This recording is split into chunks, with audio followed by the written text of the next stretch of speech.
बिस्मिल्लाहिर्रहमानिर्रहीम। अस्सलामु अलैकुम वरहमतुल्लाहि वबरकातुहू। उम्मीद करते हैं कि आप सब खैरियत से होंगे। अल्हम्दुलिल्लाह, अल्लाह ताला का शुक्र है कि हम सब भी खैरियत से हैं। अल्लाह ताला आपको भी हम सबको अपने हिफ्ज़-ओ-अमान में रखे, से सलामती से नवाजे, तंदुरुस्ती से नवाजे। हमदान कुरान क्लासेस की तरफ से सबसे पहले हम आपके शुक्रगुजार हैं कि आप हमें सुनते हैं, अपने प्यारों के साथ शेयर करते हैं। और इसके साथ साथ हमारे अपने उन साथियों से भी गुजारिश है जो हमें सुनते तो हैं लेकिन अभी हमारे चैनल को उन्होंने सब्सक्राइब नहीं किया है, तो गुजारिश है जल्दी से जल्दी क्लिक करके हमारे चैनल को सब्सक्राइब कर दीजिए ताकि आप हमेशा से हमारे साथी बने रहें और इस नेक कदम को हम मिल के आगे बढ़ाएं। तो चलिए आए हम अपने अहम मकसद की तरफ चलते हैं। आज हम आपसे शेयर करने लगे हैं वो ये है कि दुआ मांगते वक्त दुरुस्त लफ्ज़ का इस्तेमाल करें। यानी हम जो अल्फाज बोलते हैं ना, उनके अंदर जब हम लफ्ज़ का इस्तेमाल करते हैं, कभी हम सही कर देते हैं, कभी हम गलत कर देते हैं। जो लफ्ज़ हम गलत कहते हैं वो हमारे पूरे जुमले को ख़राब कर देता है और जिसकी वजह से हमारी दुआ बद्दुआ बन जाती है।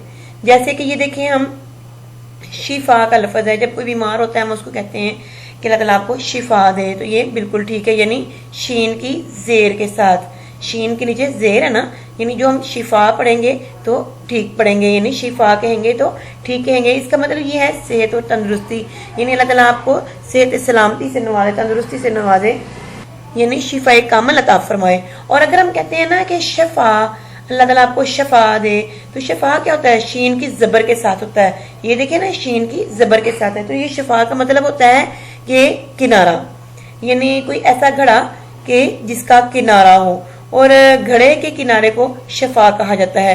तो जब हम कहते हैं ना कि अल्लाह ताला आपको शफा दे, अब एक बंदा जो बीमार है वो तो खुद पहले ही बेचारा अपनी बीमारी के अंदर परेशान होता है और वो गमज़दा होता है। कभी ऐसे होता है कि वो इतना नाउमीद हो जाता है कि उसको अपनी मौत नजर आती है।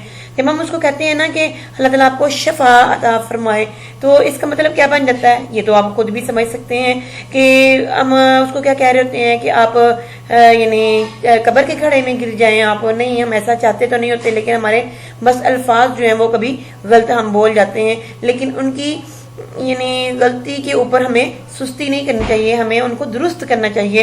तो इसको ये देखें, ये देखो ना, ये हमने आपको बता रहे हैं कि अक्सर हम कहते हैं कि अल्लाह ताला आपको शिफा दे। ये दुआ नहीं है बल्कि ये बद्दुआ है।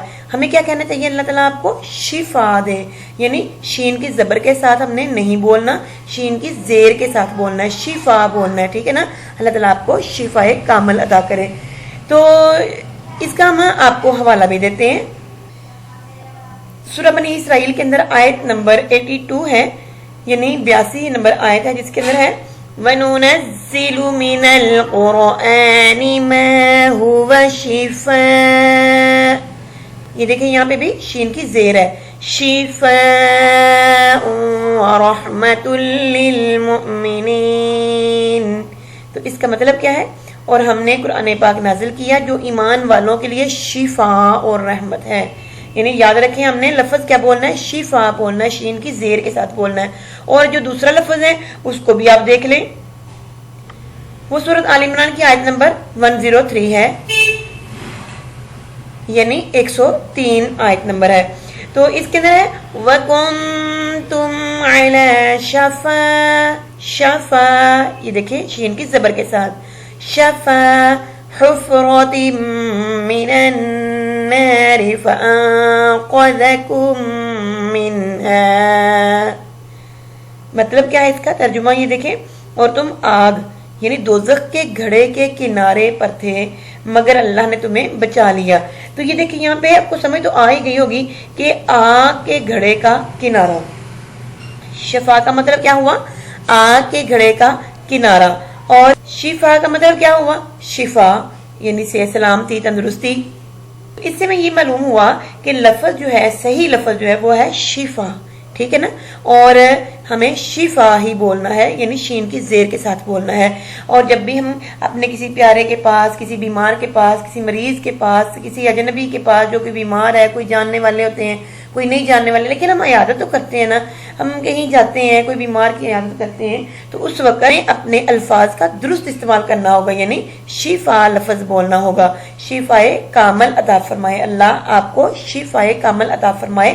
تو یہ آپ اپنے پیاروں کے ساتھ، اپنے عزیزوں کے ساتھ ضرور شیئر کیجئے، کیونکہ ہمارے الفاظ کی درستگی جو ہے وہ بہت لازمی ہے، بہت ضروری ہے۔ اور یہ مت سمجھیے کہ ہم جو مرضی بولتے جائیں وہی چلتا جائے گا، نہیں، ایسا نہیں ہوتا ہے۔ تو کبھی ہمارے غلط لفظ جو ہوتے ہیں وہ ہمیں بہت بڑی بڑی مشکلوں میں ڈال دیتے ہیں۔ اللہ تعالیٰ ہمیں ہمیشہ درست الفاظ کا استعمال کرنے کی توفیق عطا فرمائے، آمین ثم آمین یا رب العالمین۔ السلام علیکم ورحمۃ اللہ وبرکاتہ۔